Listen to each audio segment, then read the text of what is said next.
সালে মুক্তিযুদ্ধের মাধ্যমে যে অর্জন হয়েছিল, অর্থাৎ দেশের স্বাধীনতা প্রাপ্তি, স্বাধীনতা উত্তরকালে বাংলাদেশের সেই আপামর জনসাধারণের দ্বারা স্বাধীনতা অর্জিত হলেও জনসাধারণের সাথে প্রতারণা করে কতিপয় দলীয় নেতা, আমলা, ব্যবসায়ী এদেরকে সাথে নিয়ে শেখ মুজিব জনগণ কেন্দ্রিক শাসন ব্যবস্থা তৈরি না করে আওয়ামী শাসন ব্যবস্থা প্রতিষ্ঠা করলেন এবং ন্যায্যতা এবং সাম্যতা প্রতিষ্ঠা না করে অন্যায্যতা এবং বৈষম্য প্রতিষ্ঠা করলেন। 90-এর পরে কিছুটা সময়ের জন্য বাংলাদেশ অটোমেটিক্যালি রেস্টোর করেছিল ল অ্যান্ড অর্ডার অ্যান্ড গণতান্ত্রিক ব্যবস্থা, কিন্তু সেটিকে ধীরে ধীরে নষ্ট করে ফেলা হলো। কারণ 90-এর পরবর্তী সময় শুধুমাত্র একটি তত্ত্বাবধায়ক সরকারের উপর নির্ভর করে বাংলাদেশের রাষ্ট্র পরিচালনা বিধিবিধানগুলো প্রণয়ন করা হয়।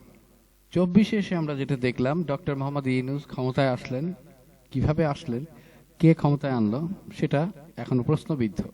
কিন্তু তিনি এসেই তার নিজের পছন্দের মানুষ, কিছু বিএনপি রাজনীতি অন্যান্য দলের, কিছু সামরিক বাহিনীর, হয়তোবা কিছু রয়ের, এদের মাধ্যমে একত্রিত হয়ে সরকার পরিচালনা শুরু করলেন এবং শুরু থেকেই জনগণকে একেবারে নাগালের বাইরে রাখলেন। কাদেরকে তিনি গণনার মধ্যে আনলেন?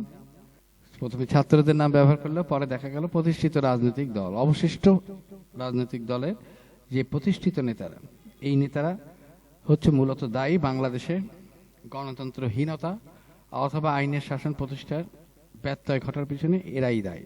প্রথম যে শক্তিটি দায়ী সেটি হচ্ছে আওয়ামী লীগ এবং তার নেতৃবৃন্দ, শুরু থেকে শেখ মুজিব, পরে শেখ হাসিনা, পরবর্তীতে এসে অন্যান্য দল সকলেই একই রাস্তা অবলম্বন করেছে। তাদেরকে এনে তিনি সর্বময় কর্তৃত্ব দিয়ে তাদের মাধ্যমেই আগামী দিনে রাষ্ট্র পরিচালনার মূলনীতি তৈরি করতে গেলেন। অথচ যে কোনো মৌলিক পরিবর্তনের ক্ষেত্রে জনগণের পার্টিসিপেশন হচ্ছে মাস্ট, এবং সেটার আবার গ্রহণযোগ্যতা তৈরি করার জন্য বা লেজিটিমেসি তৈরি করার জন্য গণভোট মাস্ট, যার কোনোটি তিনি করেননি। এই জায়গাটা কিভাবে গণভোটে আসবে বা গণভোটে আসে নাই, অর্থাৎ বিএনপি মহাসচিব সালাউদ্দিন সাহেবও বললেন যে সরকার তাদের সঙ্গে এক ধরনের 2 নম্বরই করছে, এরকম একটা বিষয়। তো গণভোটটার এবং নোট অফ ডিসেন্ট আমরা কিভাবে এটা আসলে সমাধান হতে পারে মনে করেন আপনি? দেখেন, গণভোটের যে বিধান, আপনি ওখানে 84-85টা বিষয় ছিল মূলটায়, টোটালটায়। 84-85 বিষয়টার মধ্যে 30-35টার সাথে একমত হয়েছে, কিছু নোট অফ ডিসেন্ট আছে, কিছু নো কমেন্ট আছে, নানান ধরনের আছে। এখানে উপস্থিতি ছিল কত পার্সেন্ট লোকের? আপনি যদি বলেন কোন দলের, এমন কোন দল ওখানে ছিল না যার সর্বোচ্চ 30%-এর বেশি এই জনগণ রিপ্রেজেন্ট করে। তারা, আমি ধরে নিলাম, তো 30% যদি সবচেয়ে বড় দল রিপ্রেজেন্ট করে থাকেন, তারপরে মেজো দল যেটা ছিল সে হার্ডলি অন্যান্য মেজো দলের সাথে যারা সম্পৃক্ত ইসলামী দল সবাই মিলে হার্ডলি 10% লোককে রিপ্রেজেন্ট করেন, তাইলে হলো 40%। বাকি 60%-এর ভিতরে ধরে নিলাম 25%, ধরে নিলাম তর্কের খাতিরে 20-25% হলো আওয়ামী লীগ জাতীয় পার্টি। তাহলে 40 আর 20 60-65% গেল। বাকি যে 35% অ্যাবসলিউটলি তারা রাজনীতির সাথে সম্পৃক্ত না, ফ্লোটিং ভোটার যারা বা ফ্লোটিং জনগণ,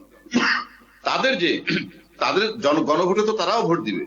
যখনই আপনি গণভোটে পাঠাবেন, পরিষ্কার পাঠাইতে হবে জুলাই সনদের আইনি স্বীকৃতি বা এই যে সংস্কার 2025। আসলে যেটা ঘটেছে সেটা হচ্ছে, যে সময় এসে যে বিষয়ের উপরে গণভোট চাওয়া হচ্ছে, এটা আসলে রাইট সময়ও না, রাইট বিষয়বস্তু না। শুরুটাই হওয়া উচিত ছিল গণভোটের মাধ্যমে। ডক্টর ইউনূস যখন ক্ষমতা নিলেন, তিনি যদি আসলে এই দেশে গণতন্ত্র প্রতিষ্ঠা করতে চাইতেন, আগামী দিনে আইনের শাসন, স্বচ্ছতা, হিউম্যান ডিগনিটি স্টাবলিশ করতে চাইতেন, তাহলে তিনি প্রথমেই যে কাজটি করতেন, তার একটি মেয়াদ ঠিক করতেন, 1 বছর 2 বছর। তারপরে সেই মেয়াদে কিছু নির্বাচিত, তার মনোনীত অথবা যে কোনো উপায় হোক, নির্বাচিত সদস্যদের নিয়ে তিনি একটি প্যানেল তৈরি করে জনগণের সামনে যে একটি গণভোটের ব্যবস্থা করতেন এবং বলতেন, আমি এই মেয়াদে ক্ষমতায় থাকব সরকার গঠন করে, এবং আমার কর্মকাণ্ডগুলো হবে এই এই জিনিসগুলো পরিবর্তন করা, এবং তার মধ্যে প্রথমেই থাকা দরকার ছিল নতুন সংবিধান রচনা করা, এ নিউ কনস্টিটিউশনাল ফ্রেমওয়ার্ক তৈরি করা, এবং যেটি করার জন্য জনগণের সম্পৃক্ততা, সর্বস্তরের মানুষের পার্টিসিপেশন এবং সমাজে প্রতিনিধিত্বকারী যে দলগুলো আছে, যে সংগঠনগুলো আছে এবং যে বিভিন্ন পেশা এবং ধর্মের মানুষ বসবাস করে তাদেরকে তাদের একটা প্রতিনিধি সমানুপাতিকভাবে কালেক্ট করে তাদেরকে দিয়ে এক্সপার্টিসকে অ্যাক্ট করে আইন বিশেষজ্ঞদেরকে অ্যাক্ট করে একটি সংবিধান প্রণয়ন কমিটি তৈরি করা, যারা নতুন করে সংবিধান লিখবে। এবং নতুন করে সংবিধান লেখা মানে পুরনো সংবিধান হারিয়ে যাওয়া না, পুরনো সংবিধানের একটা বড় অংশই নতুন সংবিধানে অ্যাড হবে। এবং এভাবে করলে অতীতের সকল সমস্যা দূর হয়ে যেত। কেন নতুন সংবিধান দরকার? কারণ এই সংবিধানই অধীনে এই দেশ 17টা সংশোধনীর মধ্যে দিয়ে গিয়েছে। এই সংশোধনীগুলো দেশকে খারাপ থেকে আরো খারাপতর অবস্থানে নিয়ে গিয়েছে। কোনো সংবিধানের সংশোধনী মানুষের পক্ষে ছিল না। কাজে এই সংবিধানই শেখ হাসিনা কেটে ছিঁড়ে তার ক্ষমতাকে চিরস্থায়ী করে ফেলেছিলেন। এই সকল জিনিসই মানে সংবিধানের ভিতরে কি আছে এটা না দেখে ওটা বলা যায় যে সংবিধান এতবার কাটাছেঁড়া করা গিয়েছে জনগণের সম্মতি ছাড়া, সেই সংবিধানকে রেখে শেখ হাসিনাকে সরানো যেমন সম্ভব না, সে লিটারালি সরে গেলেও তার প্রেতাত্মা এখানে রয়ে যাবে, অশুভ শক্তিটি, এবং আমলাদের যে কর্মকাণ্ড সেটাও ঠিক করা সম্ভব না। এবং রাজনৈতিক দুর্বৃত্তায়ন, রাজনৈতিক যে প্রতারণার বন্দোবস্ত এদেশে চলছে দীর্ঘকাল ধরে জনগণের সাথে, সেটিও সরানো সম্ভব না। তাহলে ডক্টর ইউনূসের কাজ ছিল টাইম টেবিল ঠিক করা, নির্দিষ্ট টাইম ফ্রেমটা তৈরি করে সেই টাইমের মধ্যে তার কর্মকাণ্ডগুলো কি এবং সেটা কিভাবে সমাধান করবে, কোন পদ্ধতিতে এগোবে, সেটিকে পরিষ্কার করে আগে বলা এবং জনগণের ম্যান্ডেট নেওয়া গণভোটের মাধ্যমে। তারপরে সংবিধানের সংশোধন কাজ, সংবিধান নতুন করে লেখা কাজ শুরু করা। দ্বিতীয় যে কাজটি ছিল হাসিনার রেখে যাওয়া প্রশাসনের একটা বড় অংশকে চাকরিচ্যুতি করা বা অবসরে পাঠানো এবং নতুন নিয়োগ প্রক্রিয়া ব্যবস্থা করা শর্ট পদ্ধতিতে, পুলিশ থেকে শুরু করে আমলা থেকে শুরু করে মিলিটারি পর্যন্ত। তাহলে একটা রিফর্ম অ্যান্ড রিশাফেল হয়ে যেত আমাদের রাষ্ট্র পরিচালনায় নিয়োজিত ব্যক্তিবর্গরা। তাহলে পুরনো যারা রয়ে যেত তাদের কর্মকাণ্ড নতুনদের দ্বারা প্রভাবিত হতো, আবার নতুনরাও যদি অভিজ্ঞতার না থাকার কারণে কোনো সমস্যার সম্মুখীন হতো সেই ক্ষেত্রে পুরনোদের মাধ্যমে তারা সহায়তা নিতে পারত এবং একটা বড় অংশকে চাকরি থেকে অবসরে পাঠানো, দেন বিচারের ব্যবস্থা করা। বিচার সবার খাবারটা করা সম্ভব না, হিসাব করলে এখানে সকল সরকারি কর্মকর্তা কর্মচারী দোষী, কিন্তু সেটা তো ওইভাবে আইনি বিচার করতে গেলে একটা বড় অংশের বিচার করা লাগে, এই মুহূর্তে সেটা সম্ভব না। সেক্ষেত্রে কিছু মানুষ, চিহ্নিত মানুষকে বিচারের আওতাধীন আনা, বাকিদেরকে চাকরি থেকে অবসরে পাঠানো এবং সেই জায়গায় নতুনদের পূরণ করা। এই পদ্ধতিতে গেলে এতদিনে কয়েকটি বিষয়ে গণভোট হয়ে যেত। সেটি না করে সে জনগণ থেকে বিচ্ছিন্ন থেকেছে এবং যারা এতকাল এদেশের রাজনীতিকে দুর্বৃত্তায়নের পথে নিয়ে গিয়েছে, ইন্ডিয়ার আনুগত্য করতে সাহায্য করেছে, সেই সকল আমলা এবং প্রশাসনিক লোকজনকে রেখে এবং রাজনৈতিক বন্দোবস্ত যে ক্ষেত্রে ইন্ডিয়ামুখী এবং জনগণ থেকে বিমুখ অবস্থানে বর্তমান বাংলাদেশের, সেই রাজনৈতিক নেতাদেরকে একমাত্র পরিবর্তনের জন্য তাদেরকে ম্যান্ডেট দিয়ে, তাদেরকে দিয়ে এই পরিবর্তনের যে নাটক তিনি করেছেন সেটা হচ্ছে আরেকটি নতুন প্রতারণা। ফলে এই অবস্থার মধ্যে দিয়ে যে কোনো অবস্থাতেই একটা সমঝোতা আসা সম্ভব না, কারণ এখানে সমঝোতা শেষ দরজাটি হচ্ছে জনগণের, সেই দরজাটি এখানে বন্ধ করে দেওয়া হয়েছে।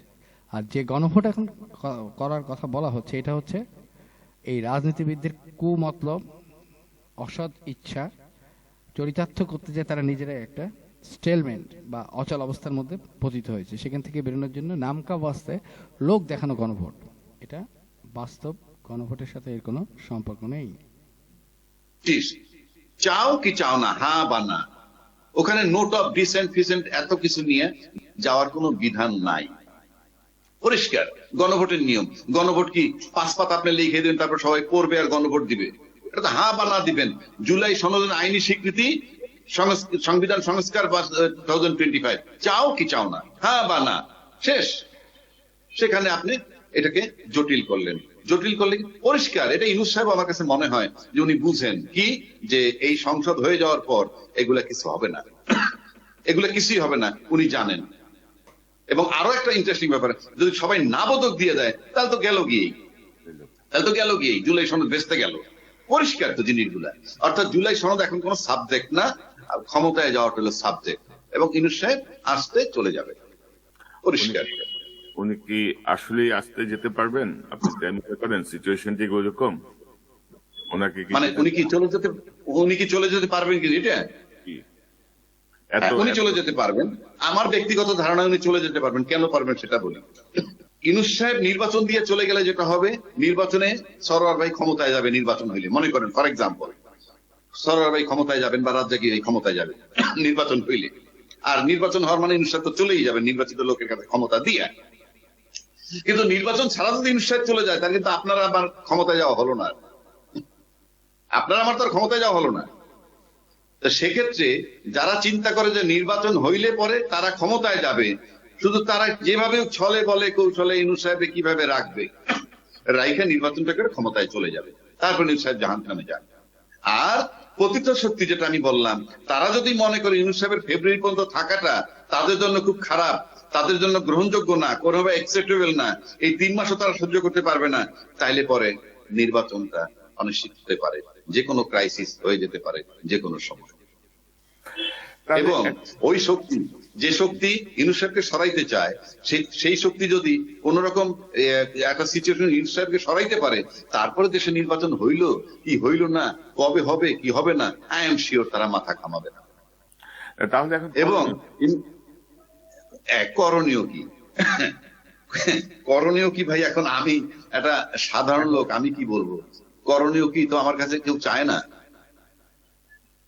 আপনার পর্যবেক্ষণ একটু শুনি আমরা। ধরেন আপনার কথা আপনি বলছিলেন যে ইউনূস সংবিধান দেশ চলছে, এখন জুলাই সনদ, গণভোট আগে না জাতীয় নির্বাচন পরে, নাকি দুইটা একসাথে?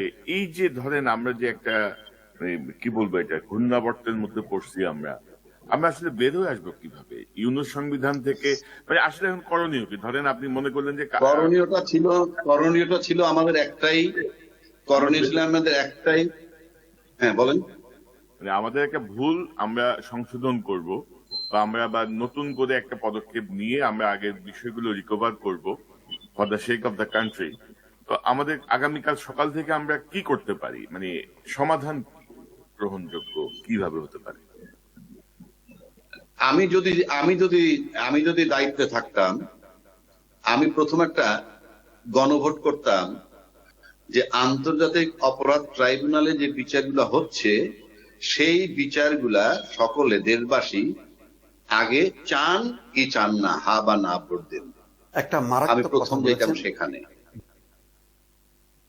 এবং আমি নিশ্চিত করে বলতে পারি সেখানে হা জয়যুক্ত হতো বিপুল ভোটে। উনি যেটা বলেছেন সেটাই আসলে মূল কথা।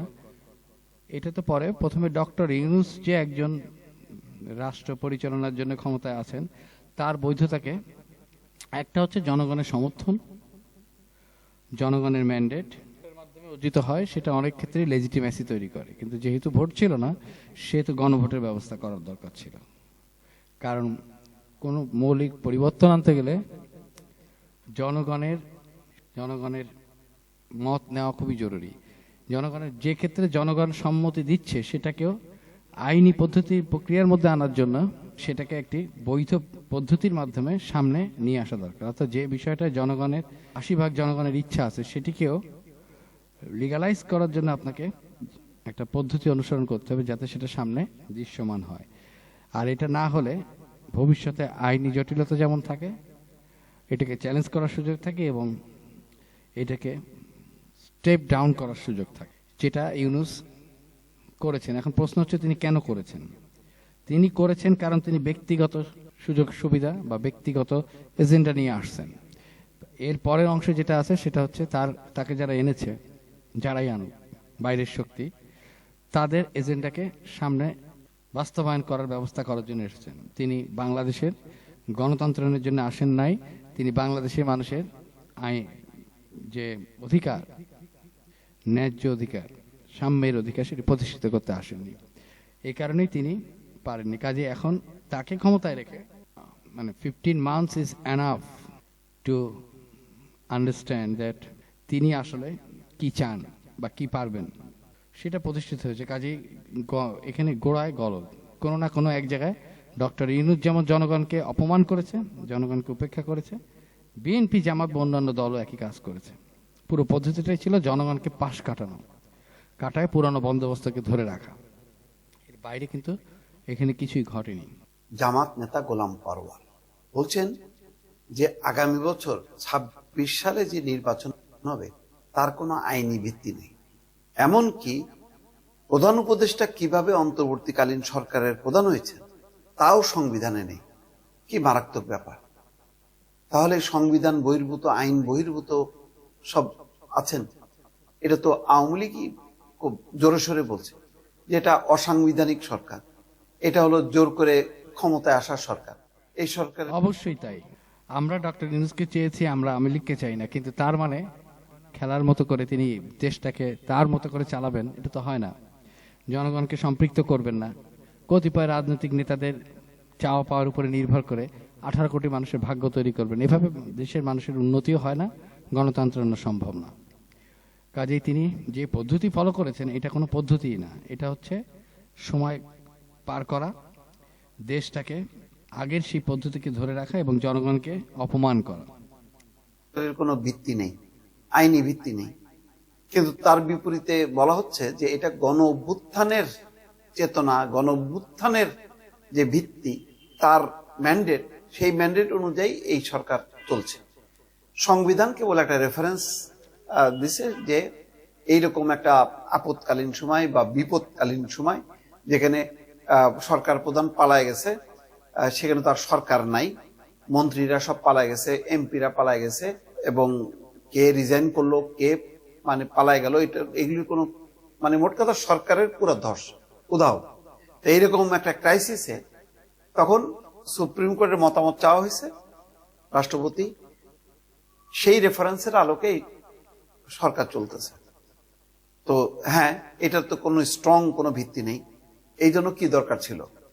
এই যে নির্বাচন আপনারা ঠেলতে ঠেলতে পিছনে নিয়ে গেলেন, এখন এই কথাগুলো আপনারা ফাঁদে পড়ছেন, কারণ আপনাদের মন মতো হয়নি, সে গণভোট হয়নি, বা আরো যে সমস্ত দাবি দেওয়া, সংবিধান পরিবর্তন করা, সংবিধান ছুঁড়ে ফেলা, নতুন সংবিধান তৈরি করা, এই সমস্ত অনেক কিছু না হতে সেই ঘুরে ফিরে এই সংবিধান, সেই ঘুরে ফিরে রাষ্ট্রপতি শাহাবুদ্দিনের অধীনেই সবকিছু করতে হচ্ছে।